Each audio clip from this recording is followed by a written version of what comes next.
Ukraine President Vladimir Zelensky has hosted European leaders in Kyiv. The coalition of the willing has threatened Vladimir Putin with new sanctions if Russia fails to comply with an unconditional 30-day ceasefire.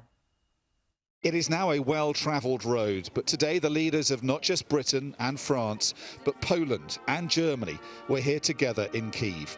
All four coming here by train on an unprecedented mission to show solidarity with Ukraine and put united pressure on Vladimir Putin to accept a 30-day ceasefire, which, as Ukraine's President Vladimir Zelensky was at pains to point out, is something everyone else is now calling for. Ukraine is ready to move toward peace quickly and constructively. We accept the American proposal for a full and unconditional ceasefire. In fact, we ourselves are proposing it.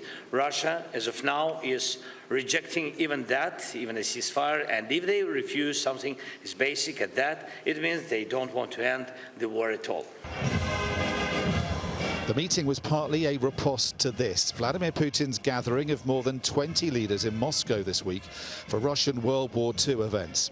In Kyiv, the 5 leaders were joined by others on video link or phone, including, crucially, US President Donald Trump.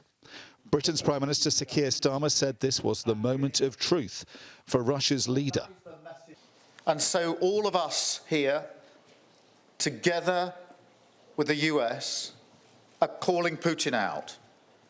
If he's serious about peace, then he has a chance to show it now by extending the V-Day pause into a full, unconditional 30-day ceasefire. Just 4 days into his new job, German Chancellor Friedrich Merz was hinting at more robust German support for Kyiv, something that may cause concern in the Kremlin. Es muss klar sein, wenn Russland sich diesem It needs to be clear. If Russia denies this ceasefire, that would be the basis of negotiations that could start immediately. We will continue to defend Ukraine and we will continue to ratchet up pressure on Russia. In Moscow, Russian officials were quick to dismiss the Allies' initiative. Kremlin spokesman Dmitry Peskov said there was no point in trying to scare Russia with sanctions. But this meeting has put more pressure on Putin than ever before to suspend hostilities. After all the claims of Western unity being made here and the vague threats of more sanctions, all eyes are on the most important member of the Western alliance, who of course isn't here. President Trump says he now supports the idea of a 30-day ceasefire, but he's put no pressure on Vladimir Putin to comply. Is that about to change?